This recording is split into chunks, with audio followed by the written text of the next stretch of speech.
Alright folks, welcome again to my Facebook Live. Tonight I'm going to cover the topic of suppression of potential.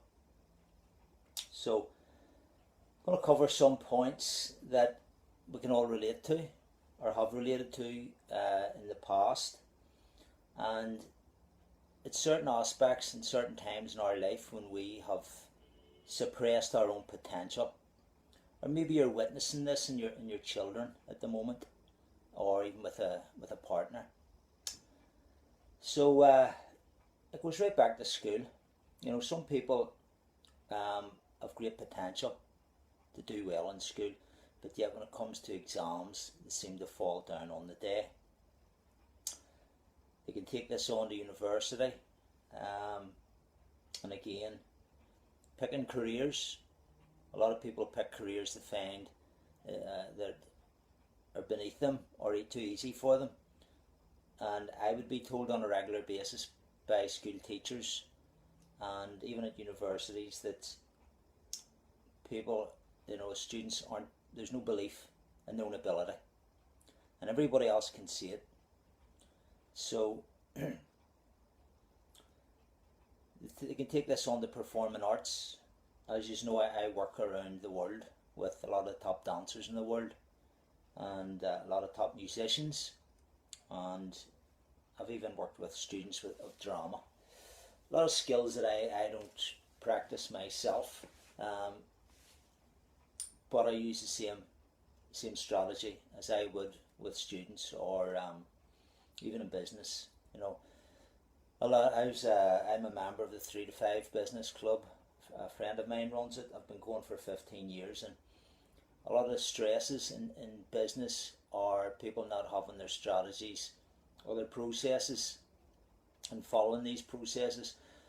A lot of people who even do have the processes and they have support, they still don't do well, and they tend to suffer anxiety and stress, and the business breaks down. Well, they usually break down before the business. So if they have the strategies, if they have the skills, why are they not completing their journey in business? And as I say, same in sport.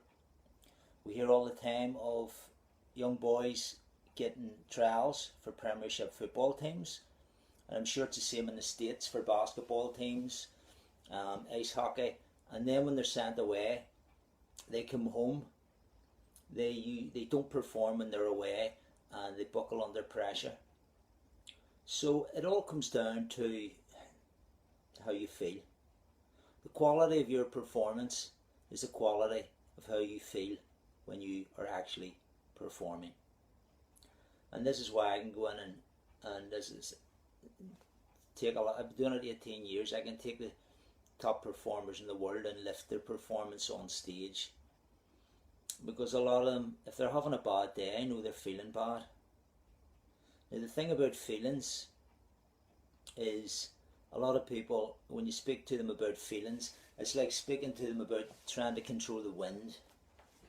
We're not aware of the feeling, the label it has, the emotion, because that's all emotions are. They're vibrations in the autonomic nervous system, the unconscious nervous system, and we have labelled them. Okay? Chinese medicine, Ayurvedic medicine, is based on emotions, and if they're suppressed, then they can affect the body. I'm not going to go into the whole medicine side of it tonight. I want to keep this simple for people. And even one of my main therapies is emotional release, and where I teach people, I teach individuals and groups on the science of the secret language of feelings and emotions in the body. And if you look at the vibrations, the lowest vibration would be apathy and depression. Very low frequency. It takes a lot of energy to actually suppress it, to keep it in there. Where there's no hope. Yeah, the individual feels there's no hope. and there's no energy. So this is why a lot of people suffer depression or apathy. They don't have any motivation. They don't see a future. A lot of them don't get out of bed. The next, if you lift the energy up a bit, would be grief. Grief is very low. It's, if you've experienced grief and lost yourself, you know what, it's a very low energy, but there's still movement there. You're still willing to let people help you to get through the grief, so it's a bit higher. After that, you would have fear. Fear's a lot more energy than grief. It's not a good energy if it's there all the time. If we try and suppress it, and again, it would be a popular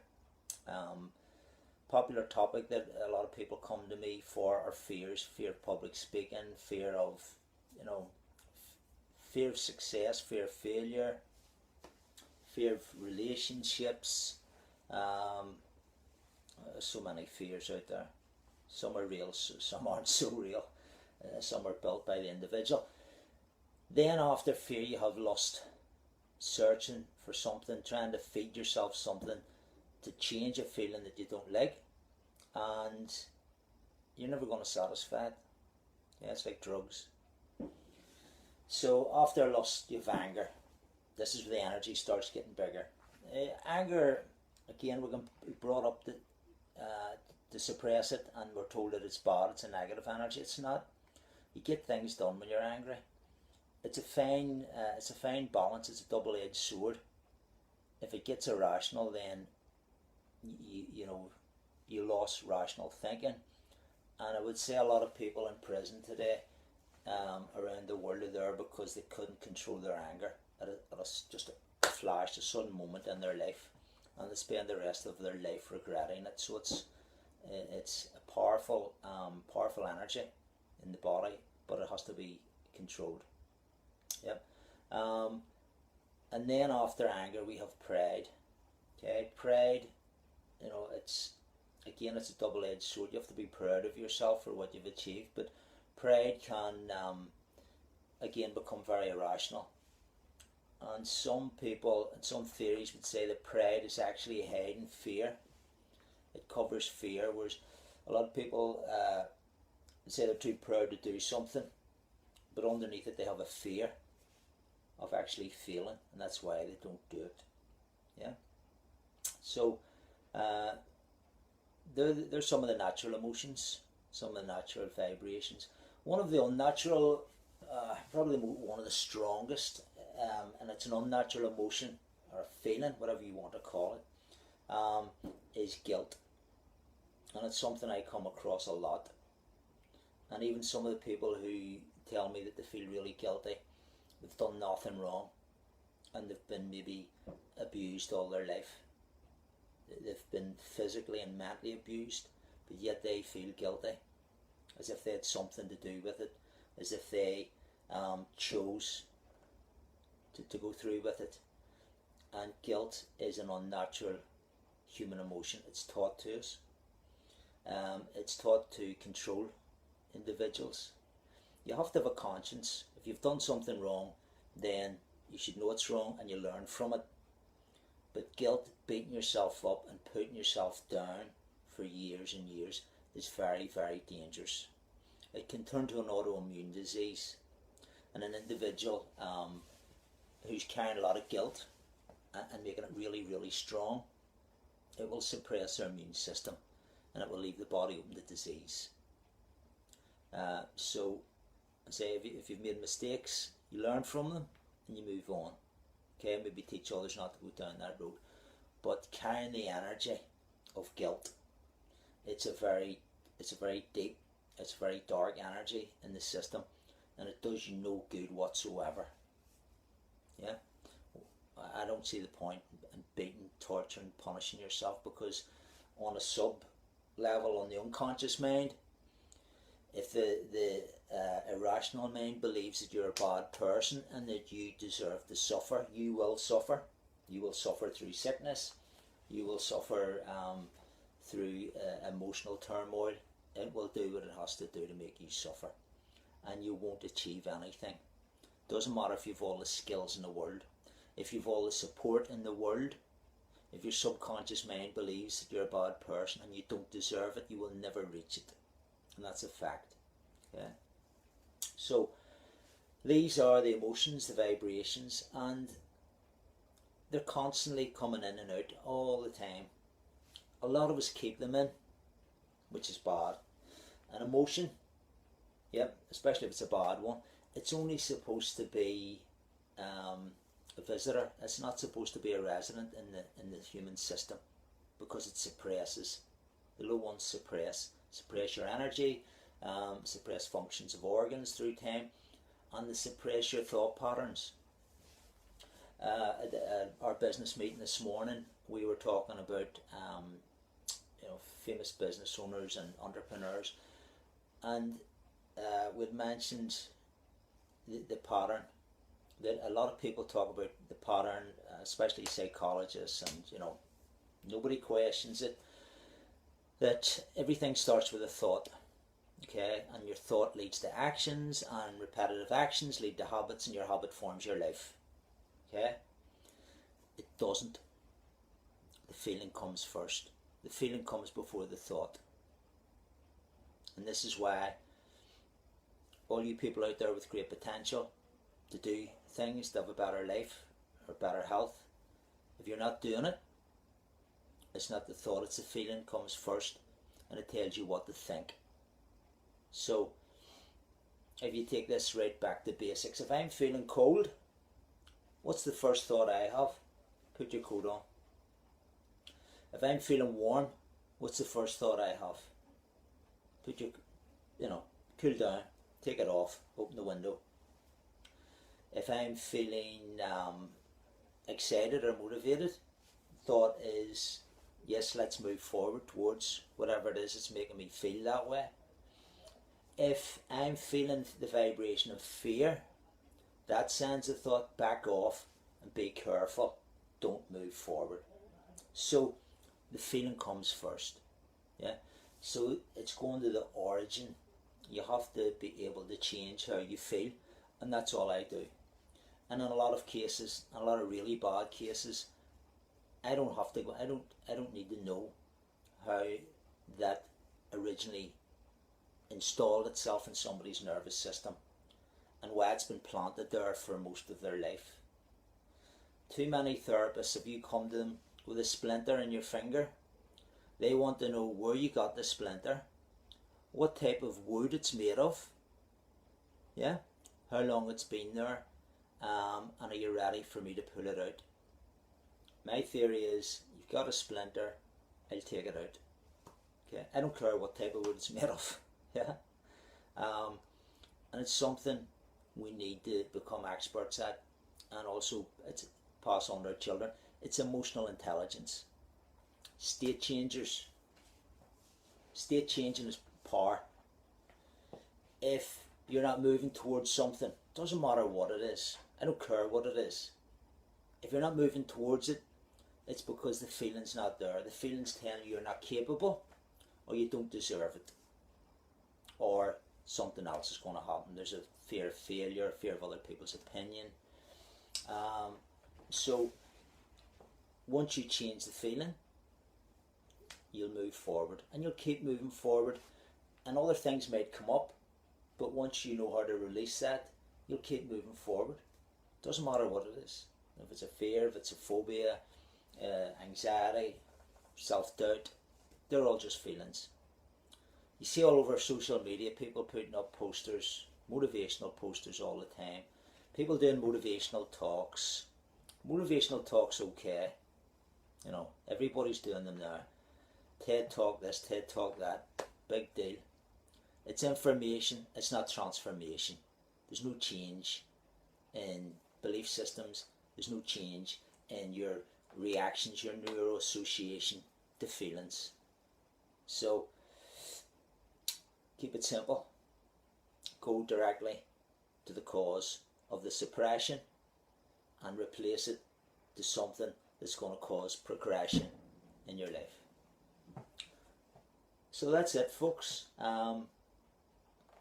You can go into each one of those. So one thing just I wanted to say as well about what I spoke about earlier about the apathy, the grief, the fear, the lust, the anger, and the pride. The first one, the lowest one, the foundation of the negative ones, can actually start from pride.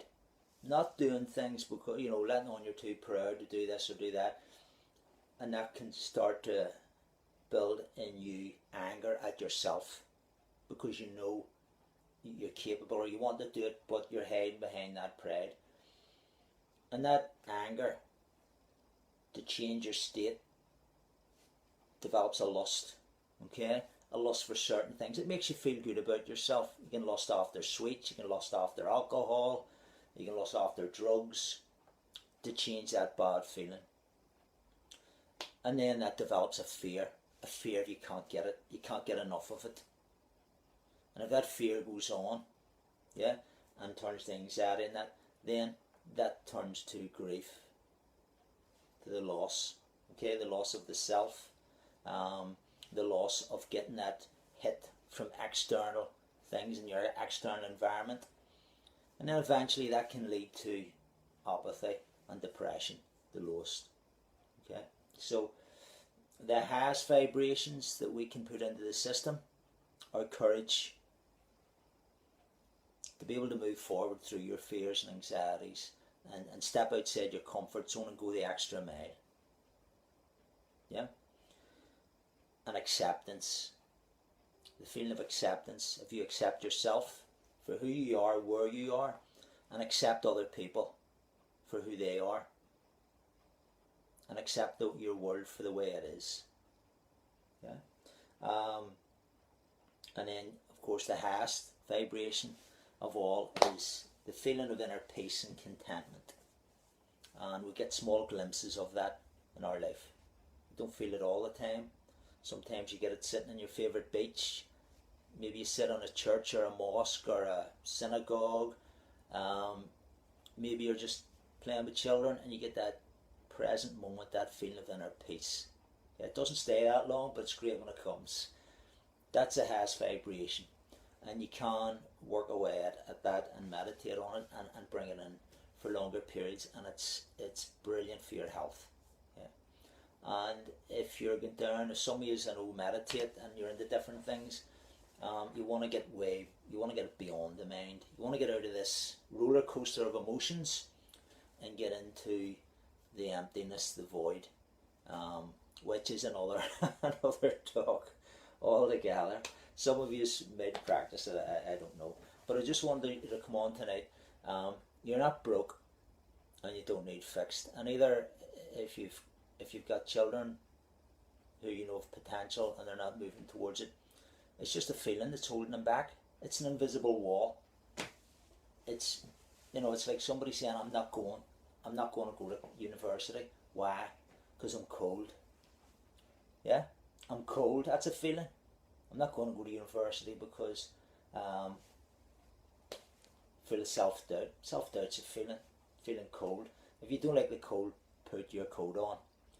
If you find that your nervous system's full of self-doubt, replace it with self-confidence. And I've spoke about that in past videos. So you're going to have to go in and look for it because I'm not going to talk about it tonight again. So hopefully you've taken something away from that. Even just an interest to go in and look at this stuff a wee bit more so that you can help yourself. Because we always have to, we're all a work in progress, all of us. I don't know everything, don't know anybody who does. I learn off everybody I work with. I was working with a group last week, and one of the individuals in the group, his whole life has been hell. And you're looking at these people thinking, how did you cope with that? And I learned so much of him, and you have to. I find in my work and I give people the advice of try and replace your criticism with curiosity, and you'll learn all the time, and you won't be upset. We're very quick as adults because the conscious, analytical, critical mind takes over as we get older. We overanalyze and we become critical, was we learn so many subjects, you know, all at once and so quickly as children, because we're full of curiosity. So even if somebody's annoying you, they're doing something that agitates you, rather than criticising them, you should be thinking to yourself with curiosity, I wonder why they behave like that. Why do they do that? Did they learn it off their parents, you know, or what are they getting? Is it attention they're looking for? And you'll find that you don't get upset as much. So that's me for tonight, folks. Rambled on. I said I was going to do 15 minutes, always ramble on. But as I say, hopefully you got something out of it, and I'll see you all soon for the next talk, which I haven't a clue what it's going to be about. But I'll be back on anyway. See you all soon.